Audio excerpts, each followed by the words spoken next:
2G ஊழலில் தொடர்புடைய 10,000 கோடி ரூபாய் ஹவாலா மூலம் துபாய் சென்றதை அமலாக்கத்துறை கண்டுபிடித்துள்ளது.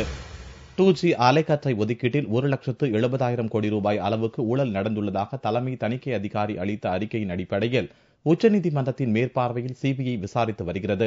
இவ்வழக்கில் டெல்லி பாட்டியாலா சிபிஐ சிறப்பு நீதிமன்றத்தின் விசாரணை கிட்டத்தட்ட இறுதி கட்டத்தை எட்டியுள்ளது. இந்நிலையில் இந்த ஊழலில் 10,000 கோடி ரூபாய் ஹவாலா மூலம் வெளிநாட்டுக்கு கடத்தப்பட்ட விபரத்தை கண்டறிந்துள்ளதாக அமலாக்கத்துறை வட்டாரம் தெரிவித்துள்ளது. வெளிநாடுகளுக்கு சென்ற இந்திய ஊழல் பணம் குறித்து இந்திய உளவு அமைப்பான ரா அளித்த தகவலின் அடிப்படையில் அமலாக்கத்துறை மேற்கொண்ட விசாரணையில் இது தெரிய வந்துள்ளது. இவ்வழக்கில் பிரதான குற்றவாளியாக சேர்க்கப்பட்டுள்ள முன்னாள் மத்திய தொலைத்தொடர்புத்துறை அமைச்சர் ஏ ராசாவுக்கு அவர் வாங்கிய லஞ்ச பணத்தை ஹவாலா மூலம் துபாயில் உள்ள மைகான் ஜெனரல் டிரேடிங் கம்பெனி என்ற நிறுவனத்திற்கு சேர்ப்பித்ததில் சென்னையை சேர்ந்த ஜேபி குழுமம் உதவியுள்ளதாக தெரிய வந்துள்ளது. துபாய் சென்ற இந்த பணம் ஹாங்காங் உள்ளிட்ட வரி சலுகை அளிக்கும் நாடுகளுக்கு பயணித்ததும் விசாரணையில் தெரிய வந்தது. குஜராத் மாநிலம் சூரத்தை சேர்ந்த வைர நிறுவனங்கள் பெருமளவு ஹவாலா வர்த்தகத்தில் ஈடுபட்டது தொடர்பான புகார்களை அகமதாபாத்தில் உள்ள அமலாக்கத்துறை அதிகாரிகள் விசாரித்த போது இந்த விவரம் தெரிய வந்துள்ளது. இதுவரை இந்தியாவிலேயே இந்த அளவுக்கு மிகப்பெரிய அளவில் ஹவாலா வர்த்தகம் நடந்ததில்லை என்றும் அமலாக்கத்துறை வட்டாரம் தெரிவித்துள்ளது. ஆனால் இது தொடர்பாக அதிகாரப்பூர்வ அறிவிப்பு எதுவும் வெளியாகவில்லை. இது தொடர்பாக